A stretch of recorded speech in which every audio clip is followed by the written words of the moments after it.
número 1. Autor Leopoldo Alas. Como planta de estufa criaron a Primitivo Protocolo sus bondadosos padres. Bien lo necesitaba el chiquillo que era enclenque. A cada soplo de aire contestaba con un constipado. Y era siempre la primera víctima, el primer caso, el nominativo de todas las epidemias que los microbios, agentes de Herodes, traían sobre la tropa menuda de la ciudad. Era el niño seco, delgaducho, encogido de hombros, de color de aceituna, un museo de sarampión, viruelas, escarlatina, ictericia, catarros, bronquitis, diarreas, y vivía malamente, gracias al jarabe de rábano yodado y a la emulsión Scott. Parecía su cuerpo la cuarta plana de un periódico. Era un anuncio, todo él, de cuantos específicos se han hecho célebres. Y con todo, se notaba en el renacuajo un apego a la existencia, un afán de arraigar en este pícaro mundo que le daba una extraña energía en medio de sus flaquezas.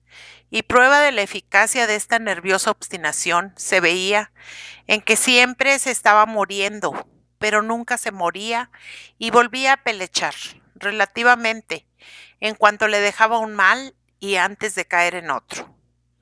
Con la 10ª parte de sus lacerías cualquiera hubiera muerto 10 veces, y caso de subsistir habría presentado la dimisión de una existencia tan disputada y costosa. Pero lo mismo Primitivo que sus padres se empeñaban en que tan débil caña había de resistir a todos los vendavales y resistía a costa de sudores, cuidados, sustos y dinero. Don Remigio, el padre, no concebía que el mundo sobreviviera a su chiquitín y, habiendo tantas cosas buenas, sanas, florecientes sobre la tierra, creía que el plan divino solo se cumpliría bien si llegaba a edad proyecta aquel miserable saquito de pellejos y huesos de gorrión, donde unas cuantas moléculas se habían reunido de mala gana a formar pobres tejidos que estaban rabiando por descomponerse e irse a otra parte con la música de su oxígeno, hidrógeno, nitrógeno, carbono y demás ingredientes. Aún en las enfermedades más fuertes, le quedaba Primitivo la expresión de aquella voluntad firme de no morirse. En los ojos negros, brillantes, que lo miraban todo como tomando posesión de ello, usufructuándolo, acaparándolo.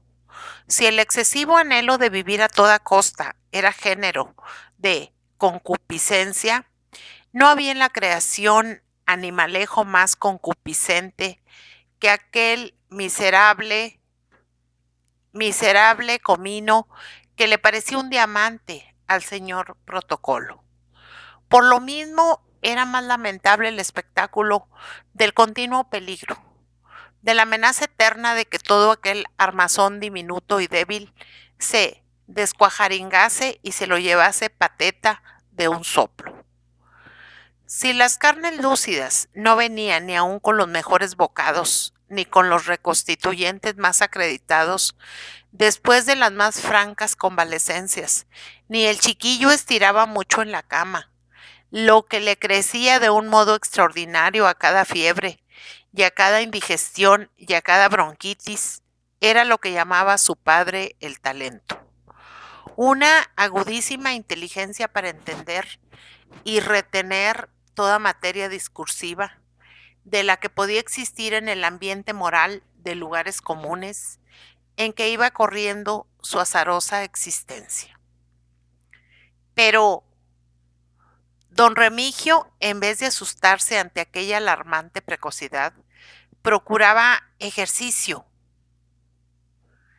y alimento para ella. Así, en vez de tener Primitivo que discurrir por su cuenta aquella porción de sórdidas matemáticas que descubrió Pascal, a quien su padre ocultaba los libros que las enseñaban, pudo ahorrarse este trabajo, porque Protocolo le rodeó la cama en que se moría más que vivía, de cuantos libros técnicos, mapas, aparatos fueron necesarios para que el prodigio aprendiera lo que no sabía ninguno de su edad. Así es que, Cuando Primitivo abandonaba el lecho y podía asistir a la escuela, primero, y a los estudios del instituto y preparatorios después, contaba sus viajes al aula por triunfos y por catarros. Siempre volvía malo y cargado de laureles.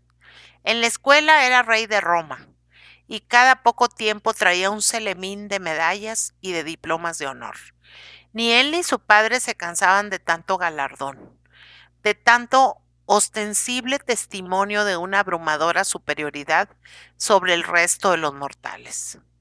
Disfrutaban padre e hijo de tales premios con la glotonería del gastrónomo goloso y tragaldabas. Vivían en perpetuo hartazgo de vanagloria. Por desgracia, en el sistema de enseñanza corriente no faltaban elementos para satisfacer esta pícara vanidad, pues lo general era convertir la noble emulación en una encarnizada lucha por la existencia del orgullo y el egoísmo. Se medía el valor intelectual por la pícara medida de las comparaciones odiosas y enemigas de toda humildad y caridad.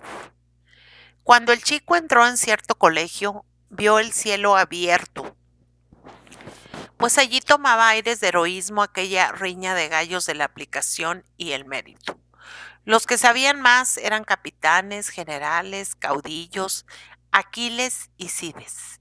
Primitivo, a quien tumbaba el vuelo de un pájaro, era siempre el Napoleón de aquellas campañas en que no había balas, pero sí algo no menos peligroso, pues había mortales acechanzas contra la salud de aquellas criaturas a quien el amor propio y el odio al mérito ajeno obligaban a trabajar 15 y más horas diarias.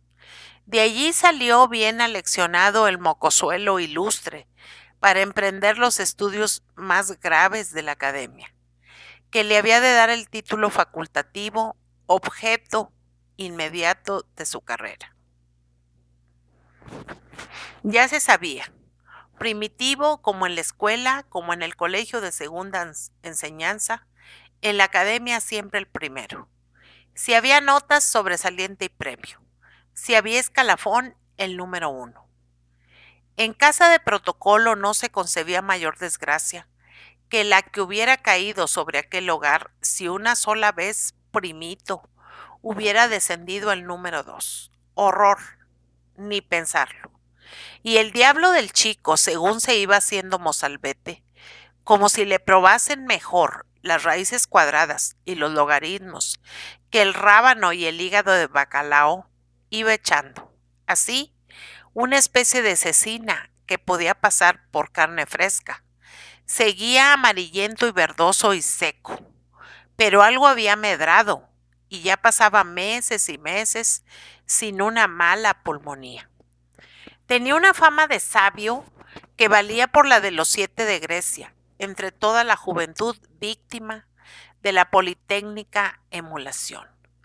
Por supuesto que la sabiduría de protocolo Lepijo se limitaba voluntariamente a los libros de texto y sus afines, pues el chico despreciaba todo lo que no conocía.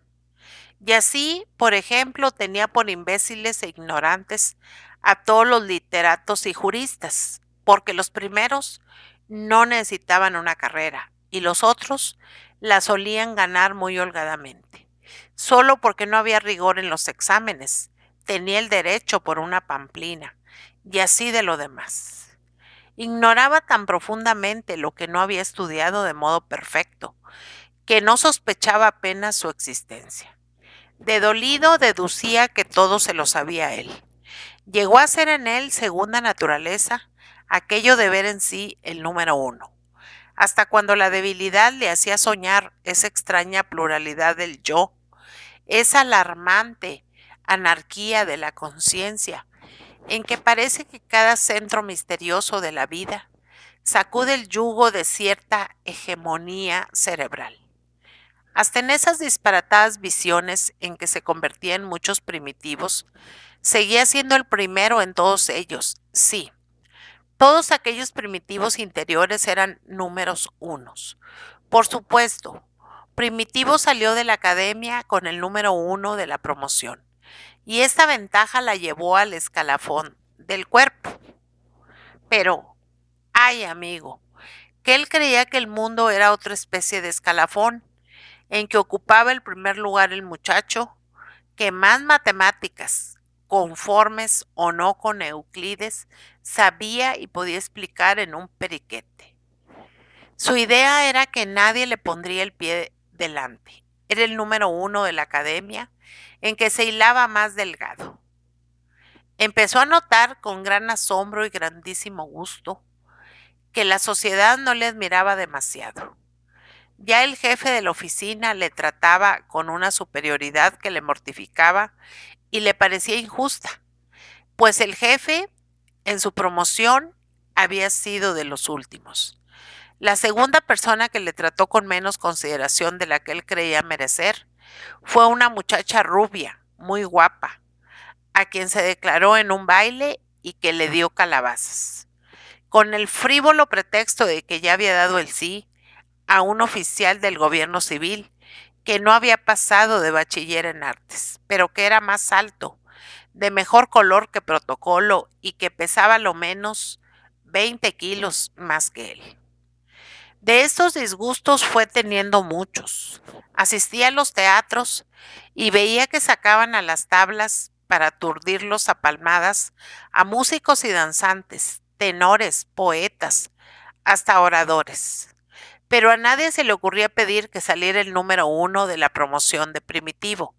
A él, tan matemático, no se le ocurría jamás hacer un cálculo muy sencillo, que se fundara, por ejemplo, en los siguientes datos. En su misma academia había cada año un número uno que salía de ella con esta supremacía. La academia contaba, sin hablar de los muertos, lo menos con 30 o 40 números, uno ni más ni menos que él. Por aquí ya iba entrando en el coro general. Había en el país, y no se hable del extranjero, muchas academias con sendos números unos para cada promoción. Aquí había que multiplicar 40 por 20, lo menos.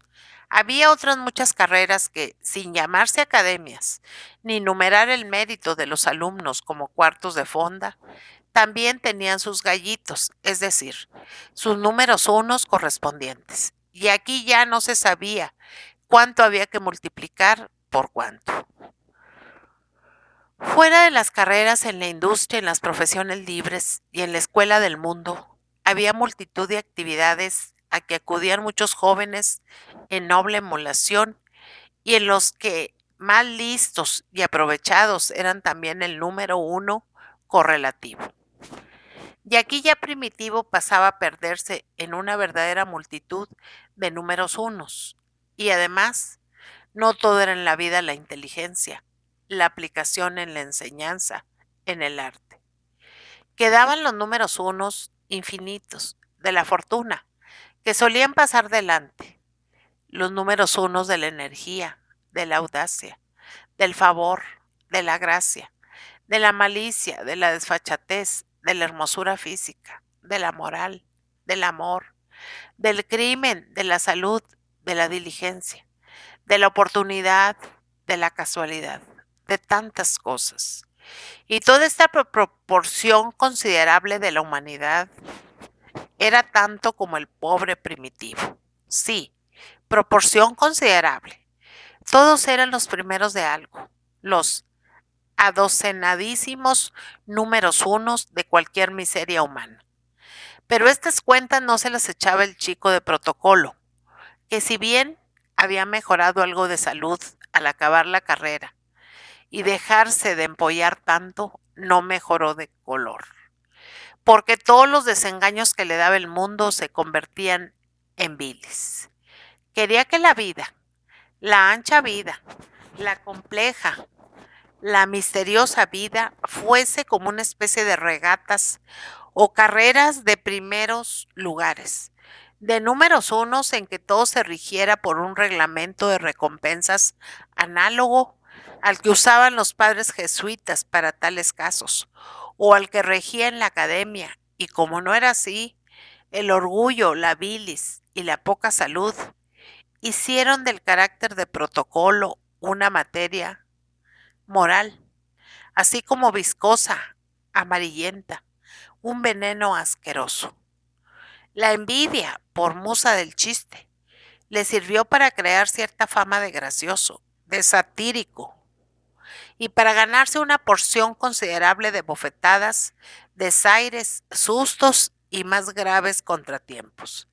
En su espíritu no podía buscar consuelo para tantos desengaños, porque allí no había nada vago, poético, misterioso, ideal y religioso. Todo allí positivo. Todo estaba cuadriculado, ordenado, numerado. Todo era para él número uno. Y el que venga detrás, que arree.